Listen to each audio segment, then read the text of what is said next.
Жаз, Алматы, ауа тымырсық. Ләйлә жатақханадан анасының үйіне көшіп келді. Бір жыл бойы көрмеген тар бөлме сол қалпы. Тек иісі ғана өзгерген, еркектің иісі. Ас үйде отырып салқын шай ішіп отырған Мұрат алғаш көрген кетте Ләйләні тік тұрып қалды. Сен өскенсің, деді Мұрат. Сәл жымиып, бір кезде мен саған мультик қосып беріп отырушы едім. Қызығы, ол кезде Ләйлә 14-те еді. Қазір 19-да. Ал мынау көз алдындағы ер адам анасының күйеуі, бірақ бөтен, жақында емес, алыста емес. Мұраттың да көзі үнемі Ләйләға түсіп кететін. Оның белі бұрынғыдан жіңішке, ал жүрісі әйел сияқты. Анам қайда, деді Ләйлә даусын қатайтып. Жұмыста, кеш келеді. Кеш болды, анасы әлі жоқ. Ләйлә душқа кірді. Есік сәл ашық қалған.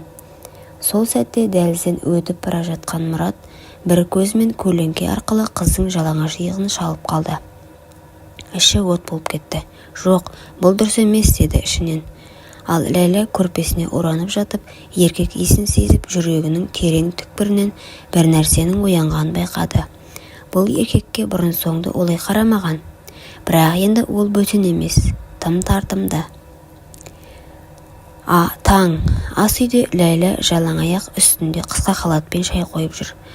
Мұрат терезенің алдында кофе ішіп тұрған. Оның көзі Ләйләнің балтырына түсіп кетіп, жылжып жоғары өрледі.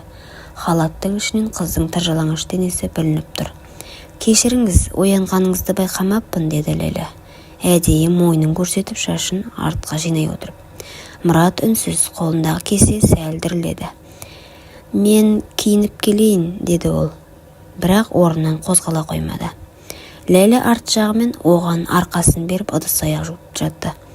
Мұраттың көзі қыздың жамбасының астына түскен халаттың жиегіне қадалды. Тым қысқа. Тап сол сәтте Ләйлә білмегендей артына бұрылды. Көздері түйісті. Жақсы ұйықтадыңыз ба, деді ол жай ғана. Бірақ үні еліктіргіш еді. Мен бе? Бүгін бір түрлісің. Мүмкін мен бұрынғы қыз емес шығармын.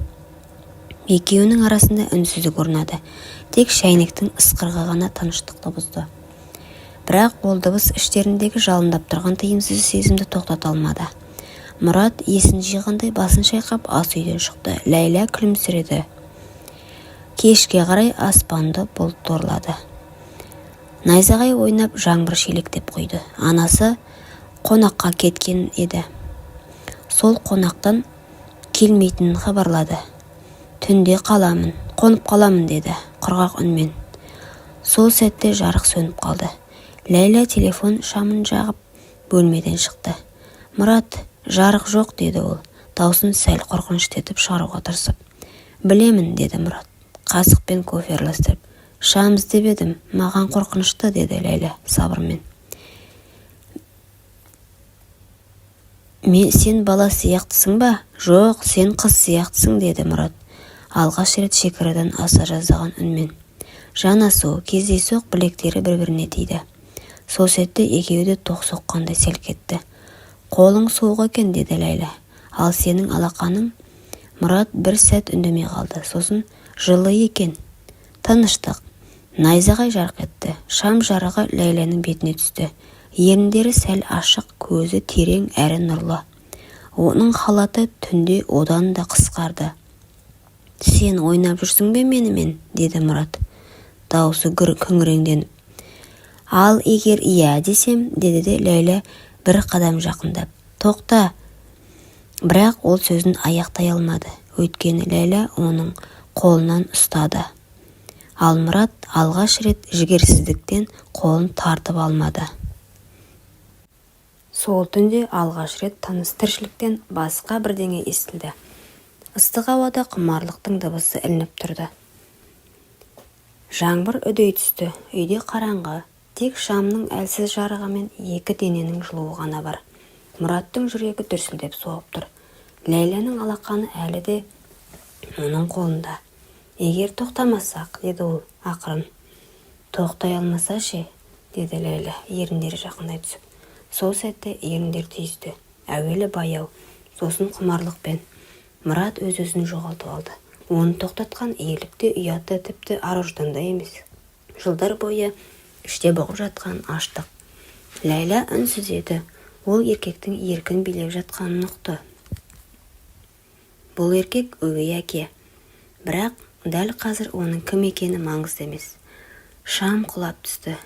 Жарық сөнген еді. Түн ішінде тек дем мен ыңырсыған үн ғана қалды. Мұрат оның халатын шешіп тастады. Қыздың тәні дір-дір етеді, бірақ ол шегінбеді. Кереуетке дейін барған жоқ, тек диванда, құштарлықпен.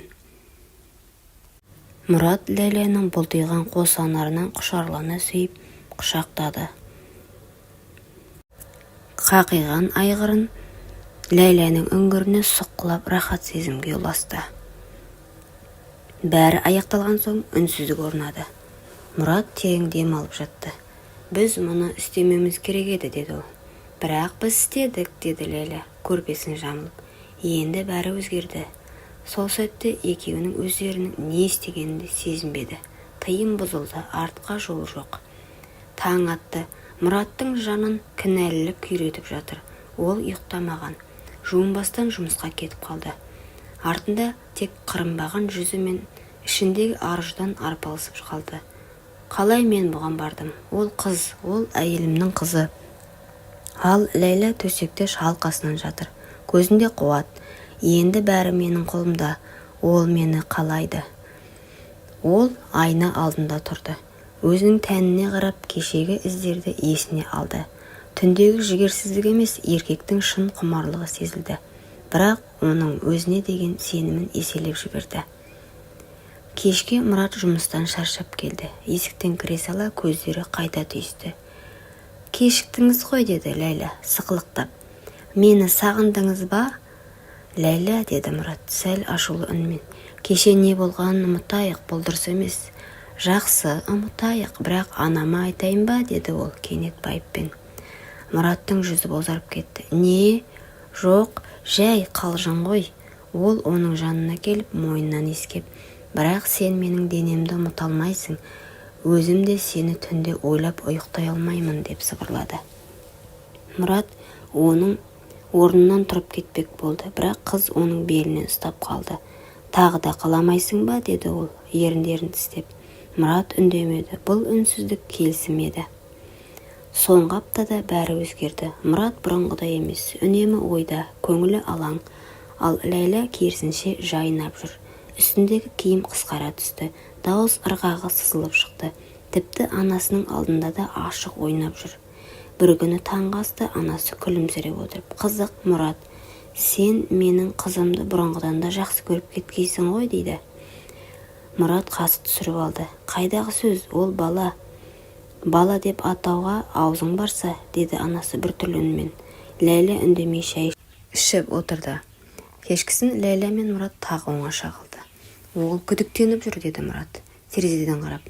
Сен қобалжыған сайын ол байқайды, деді Ләйлә. Ол еркектің артына келіп мойнынан құшақтады. Сен енді менікісің. Қалағанымда келесің, айтқанымды істейсің, әлде бас тартқың келе ме? Сен бұл ойыңды тым алысқа апара жатырсың, Ләйлә. Жоқ, Мұрат, ол ойын емес, бұл билік. Мен сені бақылап отырамын. Ал егер анаңа айтып қойсаң, не болады? Айтпаймын. Сен ұнайсың. Бірақ сен менімен болғың келсе, бәріне төзесің. Мұрат үнсіз қалды. Оның құшағында тұрған қыздың иісі есін алды. Ол өзін әлсіз сезінді.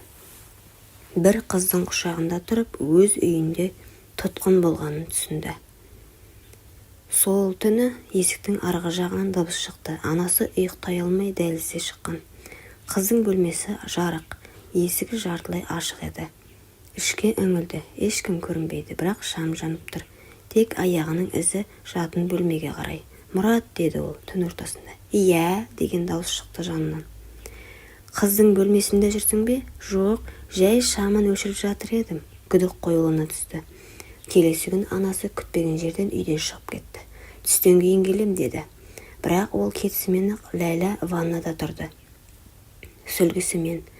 Мұрат оны көріп артына бұрылғанда қыз жалаңаш денесімен еркектің алдында тоқтады. Енді жоқ деме, деді ол. Кеш қалдық. Ол оны құшақтады. Еріндері түйісіп ыстық бұл ваннаның ішін басып кетті. Бұрынғыдан да жабайырақ құмарлықпен. Дәл сол сәтте есік сықырлады. Анасы келіп тұр. «Ләйла!» деді ол. «Үйде ешкім жоқ». «Ешкім жоқ па?» Ваннада үнсіздік. Екеуі қатып қалды. Сүлгі жерге түсіп кеткен. Ләйла Мұраттың денесіне жабысып тұр. «Мені жасыр!» деді ол ақырын. Мұрат үнсіз есіктің жауып, қызды душтың артына жасырып үлгірді. Анасы кіріп келді. «Мұрат, кім бар?» «Мен жуынғалы жатыр едім». Анасы күдікпен қарап ваннаға бір көз тастады. Сосын, «Қызық, үйде әйел иісі тым қою» деді. Ол шығып кеткенде Ләйла сыбырлады. «Сен әлі де менікісің». Анасы ештеңе айтпады, бірақ күдігі ішін тіліп көзқарас салқындап кетті. Бір күні үйге күтпей келді. Үнсіз жатын бөлмеге жақындап есікті ашты.